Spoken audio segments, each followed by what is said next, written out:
गाड़ी खाई समा जाती है।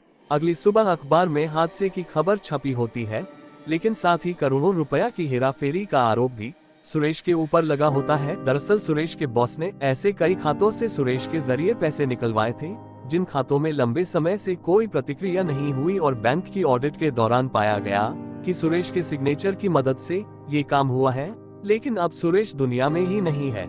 वह नहीं कह सकता कि ये काम उसके बॉस ने उससे करवाया है। सुरेश और ममता की दुनिया उजड़ चुकी थी, लेकिन होनी को कुछ और ही मंजूर था। हादसे में सुरेश की मौत हो जाती है, लेकिन किस्मत से ममता की जान बच जाती है। खाई में गाड़ी गिरने के बाद ममता बेहोश हो चुकी थी। तभी एक जंगली व्यक्ति की नजर इनकी कार पर पड़ती है और वह दोनों को कार से बाहर निकालता है। सुरेश मर चुका होता है, लेकिन ममता की सांस चल रही होती है, इसलिए वह उसके पति को छोड़कर ममता को अपने साथ अपने कबीले ले आता है। ये कबीला बहुत ही खूंखार वनवासियों का था, जो कि काली शक्तियों के स्वामी थे। वह ममता को अपनी औषधियों से कुछ ही दिनों में ठीक कर देते हैं। ममता उनकी भाषा समझने में असमर्थ होती है, लेकिन अपने वह इशारों से बातों को समझा पा रही थी। वह सिर्फ इतना जानती थी कि उसके पति के बॉस ने ही उनकी जान ली है। अब वह बदला लेना चाहती थी। उसे कोई रास्ता नजर नहीं आ रहा था। वह तय करती है कि इन्हीं के बीच में रहकर वह काली शक्तियां प्राप्त करेगी और अपने दुश्मन का सर्वनाश करेगी। और कहानी वहीं आ जाती है जहां से शुरू हुई थी। ममता घने जंगलों में काली शक्तियां प्राप्त कर चुकी थी और अब वह इतनी ताकतवर थी कि पलक झपकते ही वह किसी भी स्थान में पहुंच सकती थी। उसके साथ भूतों का पूरा समूह चलता था। उसके एक इशारे पर किसी भी व्यक्ति को खाक में मिलाया जा सकता था। ममता एक मॉडर्न लड़की बनकर बॉस के दफ्तर पहुंच जाती है। दरअसल ममता को सुरेश के बॉस ने कभी नहीं देखा था, इसलिए वह उसे पहचान नहीं पाते। लेकिन अब वह कोई साधारण लड़की नहीं, बल्कि काली शक्तियों की महारानी थी। उसे काली शक्तियों की वजह से पता चल चुका था कि आखिर बॉस ने उसके पति को क्यों मारा। वह अपने पति को निर्दोष साबित करना चाहती थी और असली गुनहगार को सजा देना। ममता ने काली शक्तियों के प्रभाव से एक आकर्षित रूप धारण किया था, जिसे देखते ही सुरेश के बॉस मोहित हो जाते हैं। ममता बॉस से झूठ कहती है कि मेरे पिता के खाते में करोड़ों रुपया है, लेकिन वह खाता किसी और का होता है जो इस दुनिया से जा चुका था और उसके बेटे भी उस खाते के बारे में नहीं जानते।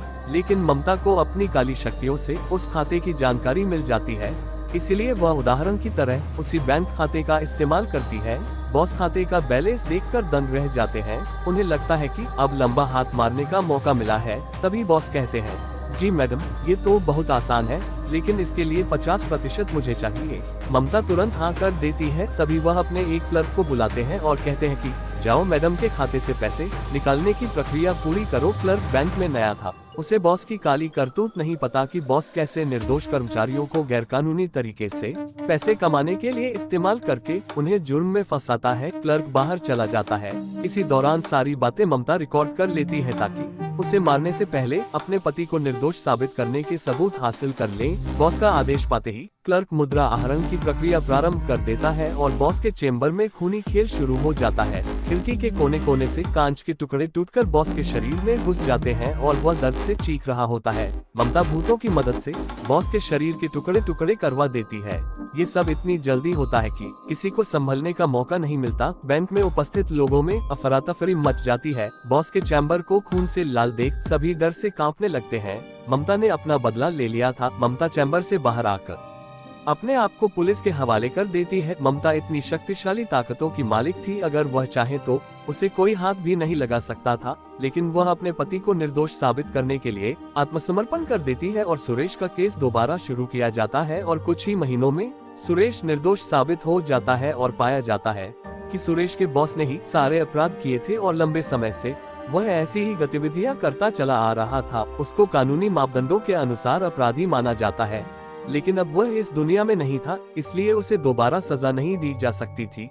लेकिन उसकी हत्या के जुर्म में ममता को सजा काटनी पड़ती है और ममता के बदले के साथ यह कहानी भी समाप्त हो जाती है।